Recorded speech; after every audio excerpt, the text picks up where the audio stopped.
আসসালামু আলাইকুম। রাজুস ইজি ইংলিশে সবাইকে স্বাগতম।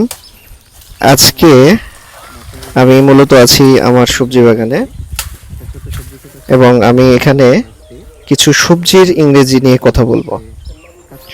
আমরা প্রতিনিয়তই সবজি নিয়ে কথা বলি, সবজিগুলো আমরা খাই, কিন্তু এগুলোর ইংরেজি বেশিরভাগই আমরা জানি না।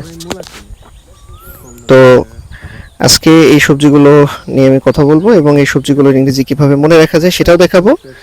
সেই সাথে আমরা দেখাবো যে কিভাবে আমরা প্রাত্যহিক জীবনে ইংরেজিগুলো ব্যবহার করব। আমার বাগানটা ঘুরে ঘুরে দেখবো আমরা এবং আমি দেখাবো আমার বাগানে কি কি আছে। তো আমি এখন আছি আমার মূলা খেতে এবং এইটা হচ্ছে মূলার ফুল। দেখুন এখানে কতগুলো ফুল আছে। এই মূলাটা,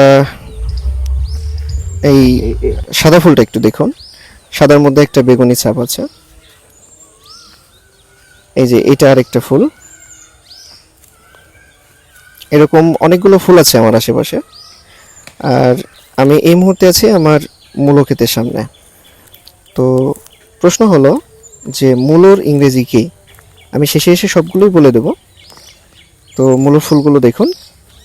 আর মূলো কিন্তু আমাদের দেশে এই মুহূর্তে খুব রেয়ার একটা তরকারি। শীত যেহেতু চলে গেছে, এখানে দেখুন আরও কিছু মূলো আছে, মূলোগুলো উঠানো আছে। মূলো আমরা খুব বেশি খাই তা না, কিন্তু জমিতে তো আসলে একটু ভালোই লাগে। আচ্ছা, তো এই মূলোগুলো গতকালকে উঠানো হয়েছে এবং এই মূলো শাকগুলো আমরা খেয়ে ফেলেছি। আর যেগুলো আছে এগুলো মূলত মূলা খাওয়ার জন্য রেখেছি। মূলো বলছি বারবার, এটা আমাদের আঞ্চলিক মূলা বলা হয়। আর এই যে এগুলো হচ্ছে পালং শাক। পালং শাকের ইংরেজি কি? যারা যারা জানেন তারা কমেন্ট বক্সে লিখে দিবেন। আমাদের পালং শাক অর্ধেকগুলো খাওয়া হয়ে গিয়েছে, আর এখানে কিছু উঠানো আছে।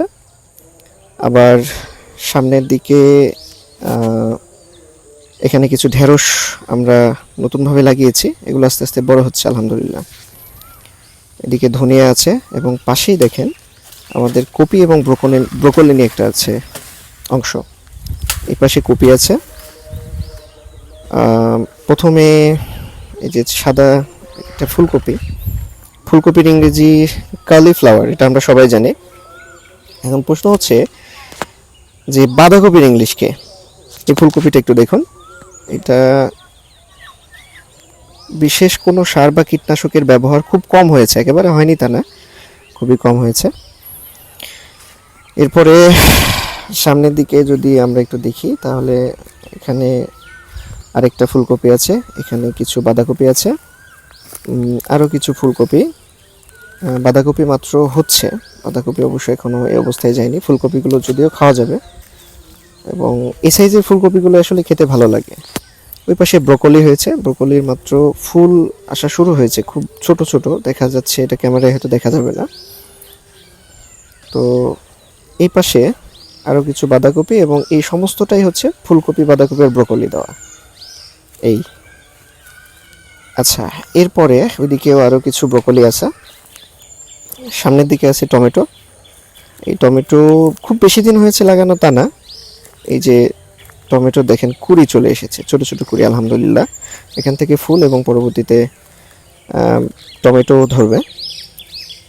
তো টমেটো, এটার বাংলা টমেটো, ইংরেজি আমরা অনেকেই টমেটো মনে করি, আসলে ইংলিশটা হচ্ছে টমাটো। ওই দিকটা দেখেন, ওই দিকটা কিছু বাঁশ রেখে দেওয়া হয়েছে টমেটো গাছগুলোকে সাপোর্ট দেওয়ার জন্য। এই বাঁশের লাঠি এই শব্দটার ইংলিশ কে? এই শব্দটার ইংলিশ হচ্ছে স্টিক। স্টিক মানে কিন্তু লাঠি। এই যে দেখেন এটা হচ্ছে মাচা, লাউ গাছের মাচা দেওয়া হয়েছে। এই মাচাটা কিন্তু আমি এই লাউ গাছটার জন্য দিয়েছি। মাচা আমরা অনেক কিছু দিয়ে দেওয়া যায় আমরা জানি, তা আমি আসলে এই বিষয়টা একেবারেই বলতে গেলে অজ্ঞই ছিলাম। ওই ইউটিউব দেখে, তারপরে অন্যান্যরা কিভাবে কাজ করে সেটা দেখে দেখে নিজের হাতেই বানিয়েছি। একটু দেখুন এইটা। এখন এই যে লাউ গাছ, প্রশ্ন হচ্ছে লাউ শাক অথবা লাউ এর ইংরেজি কি? এদিকে আছে পেঁয়াজ, আপনারা সবাই জানেন পেঁয়াজের ইংরেজি। বলেন পেঁয়াজের ইংলিশ কি? ওইদিকে দেখেন আরও মরিচ গাছ আছে। আমরা জানি মরিচ এর ইংরেজি হচ্ছে চিলি, যারা জানেন না তারা একটু দেখে নেন। চিলি দিকে দেখেন এই ছোট ছোট গাজর বের হয়েছে। গাজরের ইংরেজি কি? ক্যারেট। এরপরে এদিকে আছে সরিষা। সরিষার ইংলিশটা আমরা অনেকেই জানি। ওই পাশে দেখেন আরেকটা সরিষার ক্ষেত আছে আমাদের, সরিষা ওখানে ধরেছে আর এখানে ফুল এসেছে। আর এই পাশের এই যে এই মোটরগুলো, আমাদের মোটরগুলো আলহামদুলিল্লাহ সবুজ হয়ে গেছে। তো প্রশ্ন থাকলো আপনাদের কাছে, সরিষা এর ইংরেজি কি?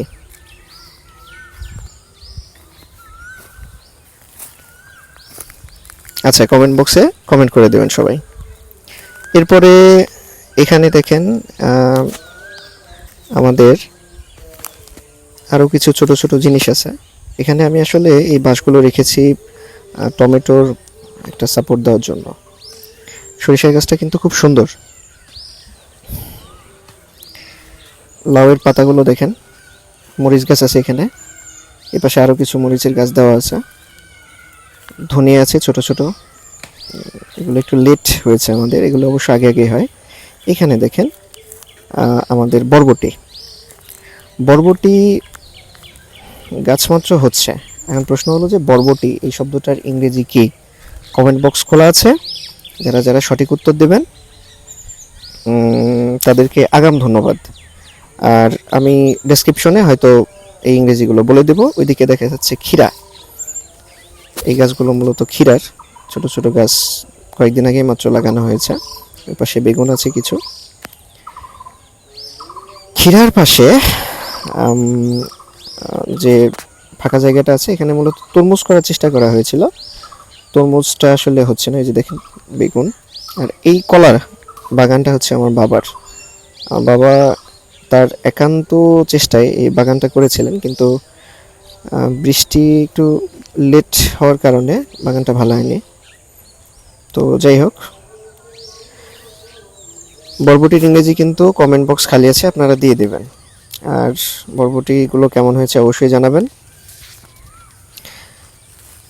এই যে দেখুন, এইগুলো হচ্ছে সব থেকে খারাপ জিনিস, এগুলো কিন্তু মূলত পোকা। এই পোকাগুলো এই যে দেখুন স্পষ্ট দেখা যাচ্ছে কালো কালো পোকা। এই কালো পোকাগুলো আসলে ইংলিশ কি আমি নিজেও জানি না, যদিও ইনসেক্ট বলা হয় এক কথায়, কিন্তু এগুলোকে আসলে আলাদাভাবে নাম দেওয়া হয় কিনা আপনারা যদি কেউ জানেন তাহলে আমাকে জানাবেন, আমার শেখা হয়ে যাবে। আজকে শনিবারে সাধারণত আমার অফ ডে থাকে, এবং এই অফ ডেতে আমি আমার সবজি খেতে কাজ করি। আর এই ছোট ছোট কাজগুলো শুক্রবার এবং শনিবারেই করি। এই পুরো বাগানটা দেখাশোনা আমার স্ত্রী আর আমি মিলেই করি। আমি না থাকলে অবশ্য আমার স্ত্রী এখানে আসেন না, সাথে আমি আসি বা আমার মা বাবা সবাই মিলে আমরা আসি। অনেক সময় আমাদের বাড়িটা একদম পিছনেই, একদিন দেখাবো এখান থেকে আমাদের বাড়িটা কোন দিকে। যাই হোক, আজকে ফুলকপিগুলো যে অবস্থা হয়েছে, ফুলকপিগুলো একেবারে না উঠালেই না।